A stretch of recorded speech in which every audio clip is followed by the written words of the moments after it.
시장을 향한 신선한 시각. 오늘 김동완의 시선이 머무는 곳은 선택과 집중입니다. SK그룹이 LG그룹의 LG 실트론의 경영권을 인수했습니다. SK그룹은 이 하이닉스를 정점으로 한 반도체 산업의 이 수직 계열화에 진일보를 이루게 됐죠. 또 LG그룹의 입장에서는 그룹에 남아있던 반도체 산업의 흔적을 말끔히 정리하는 계기가 됐습니다. 사실 이 하이닉스와 실트론 모두 SK그룹도 또 LG그룹도 아니었죠. 먼저 하이닉스는요, 외환위기 이후 정부 주도의 이른바 빅딜 과정에서 LG반도체와 이 현대전자의 합병이 있었고, 현대그룹의 분화 과정에서 은행 관리로 현대를 뗀 하이닉스가 됐고요. 2011년에 SK그룹이 인수하면서 오늘날의 SK 하이닉스가 된 겁니다. 실트론도 원래 LG그룹으로 탄생한 것이 아니고요. 1983년에 동부그룹이 미국의 몬산토와 합작으로 설립했던 걸 1990년에 LG그룹이 인수한 회사입니다.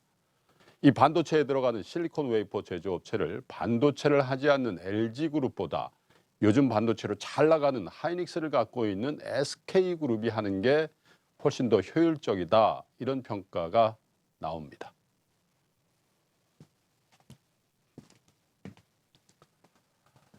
제가 보기에도 이번 인수는 긍정적으로 보입니다. 먼저 SK그룹은 D램 세계 2위에 만족하지 않고 낸드 플래시의 선두권 도약을 위해서 청주에 이미 대규모 투자를 밝힌 바 있죠. 또 OCI로부터 SK머티리얼을 인수해서 시너지를 키우면서 또 하나의 선택과 집중을 하는 것으로 평가를 받고 있습니다.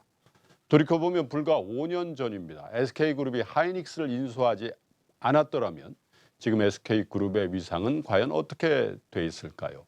분기에 1조 2천억씩 이익을 내는 회사를 갖게 되면서 그룹의 외형을 키운 건 물론이고 내수 위주의 기업이라는 이미지도 완연히 달라져 있습니다.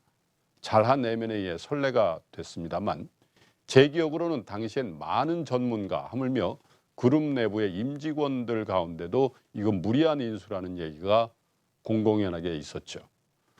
반대로 실트론을 정리한 LG그룹도 잘한 결정으로 평가하고 싶습니다. 전자화학에서 전기차 배터리, 자동차 전장 부품, 에너지 저장 장치에다가 작년에 동부팜 한농을 인수하면서 화학에서 바이오까지 이른바 수직 계열화도 했습니다. LG그룹의 한 가지 남은 숙제는 스마트폰을 비롯한 이 모바일 사업을 어떻게 할 것인지에 대한 결정인 것 같습니다.